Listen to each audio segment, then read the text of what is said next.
Hello everyone, I welcome you all to the Infinity Vision platform. Right now I'll be doing one such question that came in your JEE Main examination. This came on 10th of January 2020 shift 1.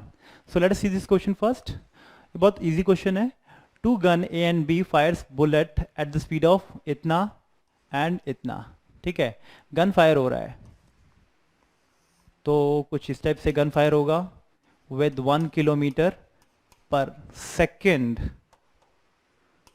ठीक है, this is gun A, again another gun है B, this gun is B, it is also firing at a speed of 2 kilometre per second respectively from a point on the horizontal ground. ठीक है, कोई भी एक point से horizontal ground पे. तो चलो ठीक है, मान लिया कि दोनों यहीं से करते हैं, लेट इट बी कि ये दोनों यहीं से करते हैं, या इसको अलग भी बना सकते हो, कोई दिक्कत नहीं होगी. पूछा क्या है ये देखो, they are fired in all possible direction. ठीक है, किसी भी डायरेक्शन में चारों तरफ ही फायर करेंगे. मतलब यहां से अगर इट्स लाइक स्प्रिंकलर, स्प्रिंकलर क्या करता है, स्प्रिंकल करता है वो जितना भी लेंथ कवर हो रहा है, ठीक है, जितना भी एरिया कवर्ड है सब जगह वो स्प्रिंकल कर देता है. ठीक है, और जो स्प्रिंकल का जो रेडियस होगा वो रेंज के बराबर होगा उसका. ठीक है, सो पूछा क्या है, the ratio of the maximum area covered by the bullet fired by the two gun on the ground is. दोनों का रेशियो पूछा है कि ये जो जितना एरिया कवर करेगा सर्कुलर एरिया, और ये वाला जो सर्कुलर एरिया कवर करेगा, सर्कुलर एरिया के सबसे पहले रेंज निकालना पड़ेगा.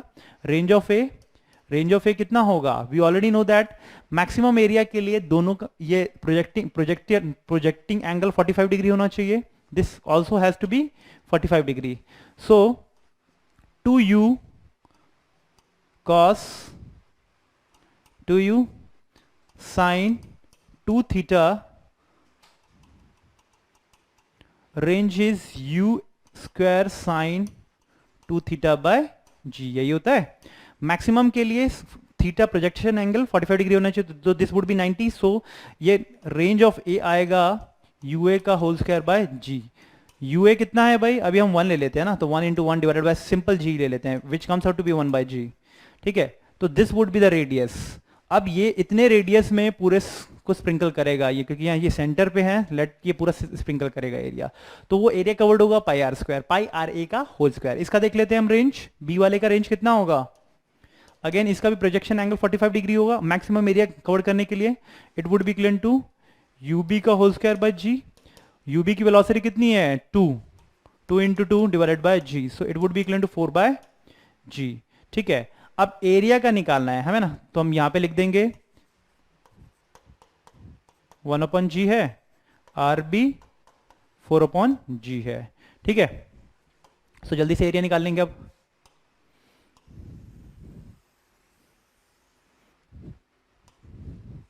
एरिया निकालो. एरिया ऑफ ए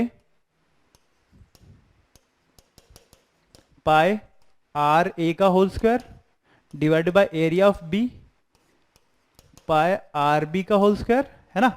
सो पाई से पाई कैंसिल, आर ए का होल स्क्वायर करेंगे तो 1 बाय जी स्क्वायर हो जाएगा, है ना. आर बी करेंगे होल स्क्वायर तो 16 बाय जी स्क्वायर हो गया. So G square cancel, 1 by 16 is the correct option that we are getting. So that means A would be your correct option. I hope कि question clear हो गया होगा. बहुत simple question है, range को maximum करना है so that the covered area would be maximum. Thank you.